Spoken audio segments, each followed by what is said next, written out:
오늘 이 시간에는 창세기 12장 1절 이하의 말씀을 가지고 아브라함과 예수 그리스도라는 제목으로 잠시 말씀을 증거하도록 하겠습니다.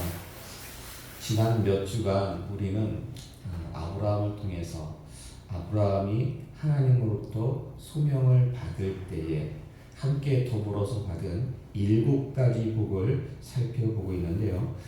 여러분 그 칠판 보시면 제가 그 7가지 복을 여기다가 적어놨습니다. 첫 번째 복은 하나님께서 아브라함에게 큰 민족을 주시겠다는 거였고요. 두 번째는 아브라함에게 복을 주시겠다는 것이었습니다. 그리고 세 번째는 아브라함의 이름을 창대하게 하겠다는 것이었고요. 네 번째 복은 아브라함에게 명령하시기를 너는 복이 될지라 라고 말씀하셨습니다. 그리고 다섯 번째 복은 아브라함을 축복하는 자에게 하나님께서 무엇을 주십니까? 복을 주십니다. 그리고 아브라함을 저주하는 자에게는 저주를 내실 것이라고 말씀하셨습니다. 그리고 땅의 모든 족속이 아브라함으로 말미암아 복을 받을 것이다 라고 하나님께서는 그렇게 말씀하셨습니다. 그래서 여러분 이 7가지 복 이렇게 외우시면 쉬워요. 사실 뭐 특별히 외울 필요는 없지만은 그래도 여러분도 아브라함이 받은 복을 여러분도 받아야 되잖아요. 그래서 이왕이면 기도하실 때 7가지 복을 기억하시면서 고백하시면 좋지 않습니까? 여기 보면은 제가 파란색으로 밑줄 쳐놨는데 큰 복. 큰 복이 소복입니까? 대복입니까? 대복이죠. 큰 복은 대복이죠. 큰 복, 대복. 축복과 저주는 너로 말미암아. 이렇게 하면 그냥 한 문장으로 큰 복, 대복. 축복과 저주는 너로 말미암아. 그래서 이렇게 하면 외우기가 쉬운데 사실 뭐 이건 안 외워도 돼요. 그냥 외우실 분은 외우시면 되는 거고 복을 이루는 주체가 있습니다. 복을 이루는 주체. 자 보세요. 큰 민족을 누가 이루게 하십니까? 하나님이 이루게 하시죠. 큰 민족은 하나님. 자 복을 누가 주시는 겁니까? 그것도 하나님이 주시는 거죠. 아브라함의 이름을 누가 창대하게 하십니까? 하나님. 그러면 복이 되는 것은 하나님입니까? 아브라함이 되어야 되는 겁니까? 아브라함. 이거는 하나님께서 아브라함에게 명령하신 거예요. 너는 복이 되어라, 아브라함. 자, 누가 아브라함을 축복하는 자에게 복을 주셔요? 하나님이. 누가 아브라함을 저주하는 자에게 저주하십니까? 하나님이. 그러면 아브라함으로 말미암아 가지고 너로 그러니까 땅의 모든 족속이 누구로 말미암아 복을 받습니까? 아브라함으로 통해 가지고. 그래서 복의 주체를 보면은요. 4번째 복하고 7번째 복은 주체가 아브라함이고 나머지는 전부 다 하나님임을 알 수가 있습니다. 근데 제가 이렇게 말씀을 좀 깊이 들여다보니까요. 이 4번과 7번도 주체가 아브라함이 아니라 하나님임을 알 수가 있습니다. 왜냐면요. 먼저 4번을 보면은 하나님께서는 아브라함에게 복이 될지라. 이게 예전 그 개혁성경에는 아브라함에게 복의 무엇이 될지라? 복의 근원이 될지라 라고 그렇게 성경은 번역하고 있는데요. 아브라함이 복의 근원이 되기까지, 즉 복의 근원이 된다는 것은요. 그만한 믿음을 소유한다는 거예요. 그러면 아브라함이 복의 근원이 되는 믿음을 갖기까지 그 믿음을 누가 주신 겁니까? 그 믿음으로 성장하기까지 누가 다 계획하시고 섭리하신 겁니까? 하나님이죠. 따라서 이 복의 근원이 되는 실질적인 주체는 하나님이라고 할 수가 있는데요. 사실 이 4번 말씀 아브라함에게 복의 근원이 되어라. 이 말씀을 보충하고 확대한 것이 바로 7번의 말씀입니다. 그러니까 네 번째 복을 보충하고 확 확대한 것이 바로 일곱 번째 복이다라는 것입니다. 따라서 네 번째 복의 주체가 하나님이면은 일곱 번째 복의 주체도 하나님이다라고 말할 수가 있습니다. 근데 여러분 보세요. 지금 하나님께서 일곱 번째 복, 특별히 땅의 모든 족속이 아브라함으로 말미암아 복을 받을 것이다라고 이렇게 말씀하셨는데, 이건 궁극적으로요. 여러분 다 아시는 사실인데, 궁극적으로 누구를 가리키는 겁니까? 이게 아브라함을 가리키는 겁니까? 아니면 궁극적으로 따로 누굴 가리키는 분이 있는 겁니까? 바로 예수 그리스도. 예수 그리스도. 그래서 창세기 22장 16절에서 18절의 말씀 볼까요? 창세기 22장 16절에서 18절의 말씀 함께 봉독하겠습니다. 이르시되 여호와께서 이르시기를 내가 나를 가리켜 맹세하노니 내가 이같이 하여 내 아들 내 독자도 아끼지 아니하였은즉 내가 내게 큰 복을 주고 내 씨가 크게 번성하여 하늘의 별과 같고 바닷가의 모래와 같게 하리니 내 씨가 그 대적의 성문을 차지하리라. 또 내 씨로 말미암아 천하 만민이 복을 받으리니 이는 내가 나의 말을 준행하였음이니라 하셨다 하니라. 아멘. 자, 이 말씀은요 언제 주신 말씀이냐면, 하나님께서 아브라함을 시험하시잖아요. 이삭을 바치라고. 그래서 그 시험을 통과한 후에 하나님께서 주신 말씀인데, 이 말씀은 어떤 새로운 말씀이 아니라 주셨던, 이전에 주셨던, 처음 소명하실 때, 처음 부르실 때 주셨던 그 복을 재차 확증해 주시는 말씀이에요. 재차 확증해 주시는 말씀. 근데 여기서 보면은요, 내 씨로 말미암아, 내 씨로 18절의 말씀 보니까 내 씨로 말미암아 천하 만민이 복을 받을 것이다 라고 이렇게 하나님 말씀하시거든요.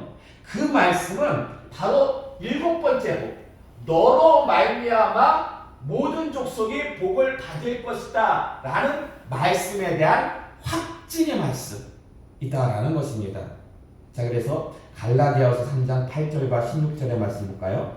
함께 봉독하겠습니다. 시작. 또 하나님이 이방을 믿음으로 말미암아 의로 정하실 것을 성경이 미리 알고 먼저 아브라함에게 복음을 전하되 모든 이방인이 너로 말미암아 복을 받으리라 하였느니라.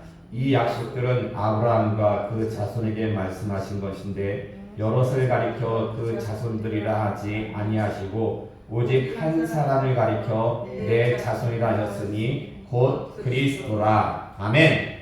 자, 요 말씀은요 지금 갈라디아서에서 사도 바울이 요 아브라함이 받은 일곱 번째 복, 땅의 모든 족속이 너로 말미암아 복을 받을 것이다 라는 말씀을 지금 사도 바울이 인용한 거예요. 근데 8절 하반절의 말씀 보면은요, 8절 하반절 모든 이방인이 너로 말미암아 복을 받을 것이다 라는 말씀 중에서 그 이방인은요 족속으로 번역할 수가 있습니다. 그러니까 모든 족속이 너로 말미암아 복을 받으리라 이렇게 해석할 수가 있고요. 16절 하반절의 말씀 보면 오직 한 사람을 가리켜 내 자손이라 하셨으니 곧 그리스도라. 여기에서 이 자손은 씨로 해석을 할 수가 있습니다. 씨로. 따라서 갈라디아서의 말씀을 좀 정리하면요 이렇게 정리할 수가 있어요. 모든 족속이 내 씨로 말미암아 복을 받으리니 곧 그리스도라. 그러니까 창세기에는 그 말씀이 모든 족속이 너로 말미암아 복을 얻을 것이다 그래가지고 아브라함에 대해서만 나와 있지만, 이 신약으로 넘어가면은 하나님께서 약속하신 모든 족속의 복을 받는 것은 아브라함의 씨, 즉 예수 그리스도임을 갖다가 성경은 분명히 증거하고 있다라는 것입니다. 근데 제가 볼 때는요, 예수 그리스도에 대한 예표는 일곱 번째 복뿐만 아니라 전체를 다 아우른다고 볼 수가 있습니다. 여러분, 첫 번째 복만 해도요, 아브라함을 통해서 큰 민족을 이루시겠다는 거. 하나님이 예수님을 통해서도 큰 민족을 이루셨습니까? 안 이루셨습니까? 자, 계시록 7장 9절에서 10절의 말씀 볼까요? 계시록 7장 9절에서 10절 함께 봉독하 있습니다. 이후에 내가 보니 각 나라와 족속과 백성과 방언에서 아무도 능히 셀 수 없는 큰 무리가 나와 흰 옷을 입고 손에 종려 가지를 들고 보좌 앞과 어린 양 앞에 서서 큰 소리로 외쳐 이르되 구원하심이 보좌에 앉으신 우리 하나님과 어린 양에게 있도다 하니 아멘. 자, 하늘나라, 사도 요한이 하늘나라를 가서 보니까요, 구원받은 천국 백성이 있는데 엄청나게 많아가지고 아무도 셀 수 없는 각 나라의 족속과 백성으로 구성이 되어 있었어요. 근데 여러분 보세요. 구원은, 이 구원받은 천국 백성은 누구로 인해 가지고 구원받는 겁니까? 예수님. 그렇죠, 예수님. 예. 그러므로 아브라함이 주신 첫 번째 복. 그러나 궁극적으로는 예수 그리스도를 통해 가지고 셀 수 없는 하늘나라 천국 백성이 주어지게 되었다라는 것입니다. 그래서 나머지 복들도 보세요. 나머지 복들도 하나님께서 예수님에게 복을 주셨습니까? 안 주셨습니까? 당연히 복을 주셨죠. 하나님이 예수님의 이름을 창대케 했습니까? 안 했습니까? 창대케 하셨죠. 예? 예수님의 복이 되었어요? 안 되었어요? 복이 되었죠. 예수님을 축복하는 자에게 복이 임합니까? 안 임합니까? 복이 임하죠. 예수님을 저주하면 그 사람에게는 저주가 임해요. 그리고 살펴본 바와 같이 정말 땅의 모든 족속이 아브라함의 씨 예수 그리스도로 말미암아 천국 백성이 되었다라는 것입니다. 그러므로 하나님이 아브라함에게 주신 이 7가지 복은 모두 누구를 예표한다? 예수 그리스도를 예표하고 있는데요. 에베소서 1장 22절에서 23절의 말씀 볼까요? 에베소서 1장 22절에서 23절의 말씀 함께 공부하겠습니다. 또 만물을 그의 발 아래 복종하게 하시고 그를 만물 위에 교회의 머리로 삼으셨느니라. 교회는 그의 몸이니 만물 안에서 만물을 충만하게 하시는 이의 충만함이니라. 아멘. 그러니까 예수 그리스도가 누구냐? 예수 그리스도는요, 교회의 머리와 몸이 되셔요. 교회의 머리와 몸. 예.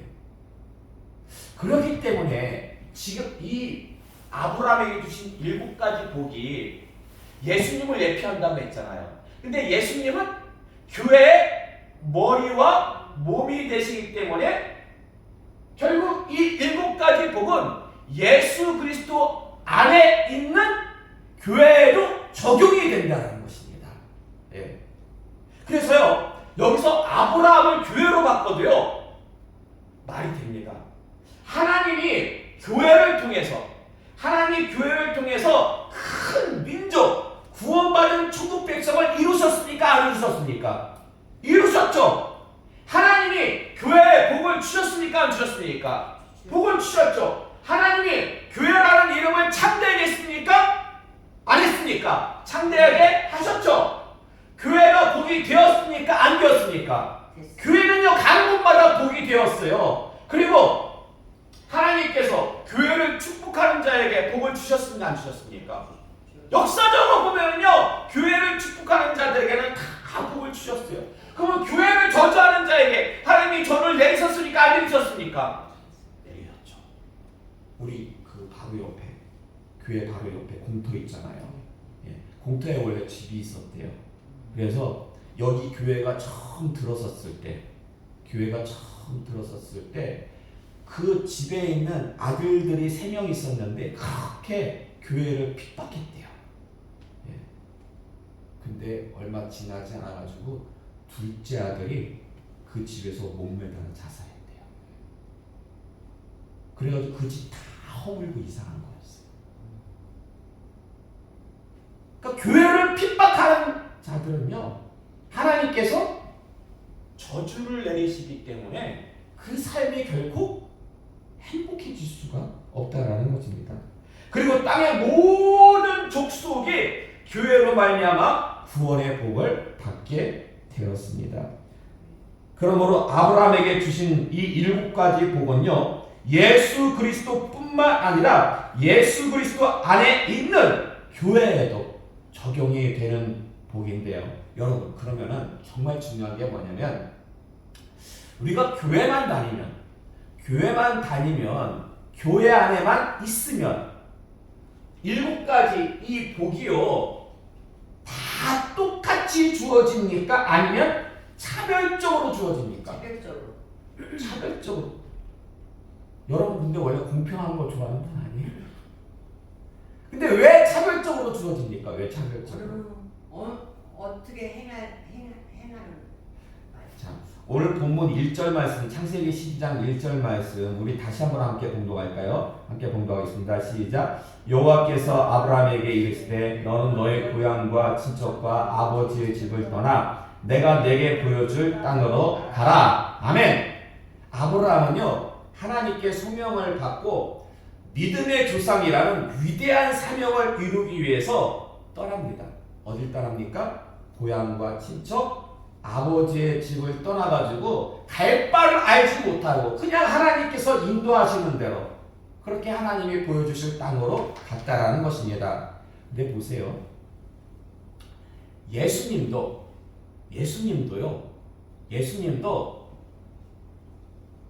하늘나라 천국을 하늘나라 집이잖아요.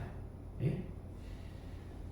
구원이라는 절대 사명을 완수하시기 위해서 천국 아버지의 집을 떠나가지고 하나님의 뜻을 쫓아서 하나님께서 가라고 말씀하시니까 이 낮고 천한 이 땅에 예수님도 오셨다라는 거예요. 그러니까 7가지 복만 예수 그리스도를 예표하는 것이 아니라 1절의 말씀.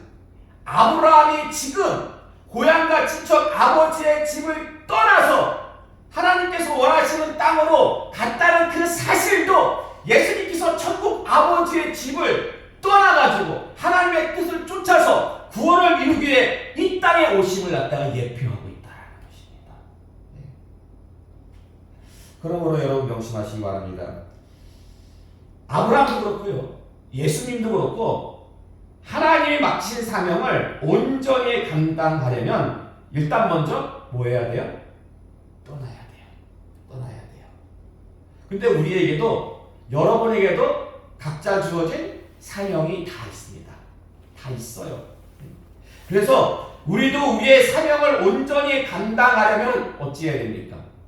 떠나야 돼요. 우리도 떠나야 돼요. 아브라함이 떠났고 예수님이 떠났듯이 우리도 떠나야 돼요. 그러면 우리가 떠날 우리의 고향과 친척 아버지의 집은 무엇일까요? 예? 바로 세상의 불신앙적인 것들입니다. 세상의 불신앙적인 것들. 특별히 영적으로 뭐가 있을까요? 교만과 욕심과 미움, 시기, 질투, 악독, 원망, 불만, 불평, 불신 등의 그런 쓴뿌리들, 그런 더러운 것들에서 우리가 떠나야 된다는 것입니다. 출애굽한 이스라엘 백성들이요, 몸은 애굽에서 나왔어.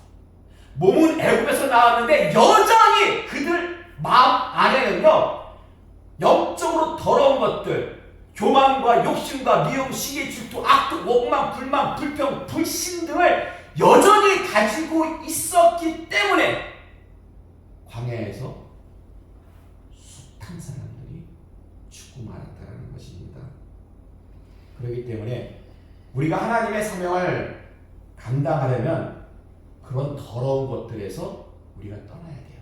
세상에 속해 있는 더러운 것들에서 떠나서 아브라함이 하나님 말씀에 준행했듯이 예수님이 하나님의 뜻에 준행해가지고 십자가 고난을 짊어지셨듯이 우리도 뭐 해야 돼요? 하나님 말씀과 뜻에 순종해야 됩니다.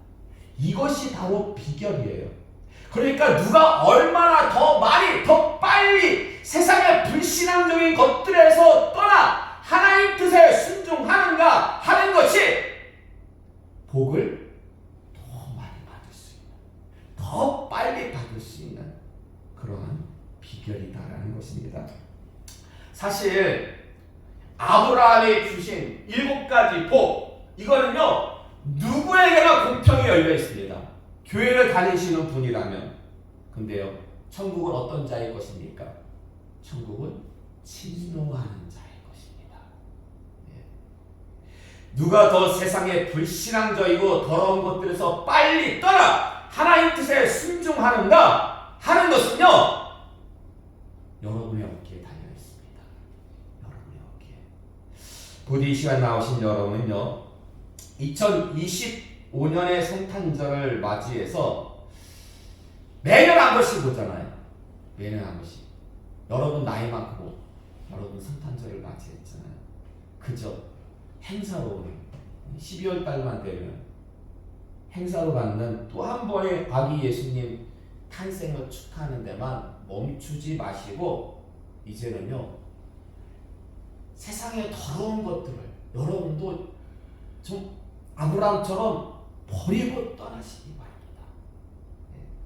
날마다 교만과 욕심, 미움, 시기, 질투, 악독, 원망, 불만, 불평, 불신, 음란 등의 더러운 것들을 여러분 안에서 제하시기 바랍니다.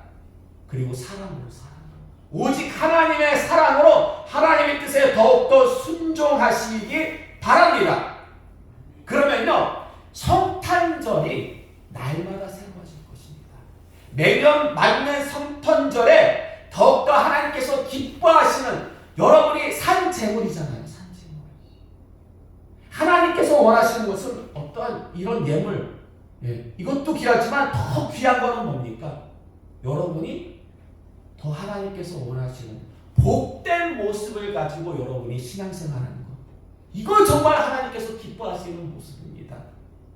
그저 지금으로부터 4,000년 전에 아브라함, 2,000년 전에 예수님, 이걸 우리가 성경으로만 지식으로만 알고 있는 것이 아니라 그분들의 삶을 본받아서 우리도 그렇게 순종한 것, 아버지에게 주셨던, 예수님에게 주셨던 이 놀라운 은혜와 축복들이 여러분 인생 가운데, 가정 가운데, 우리 교회 위에 충만하시길 주님의 이름으로 축원합니다.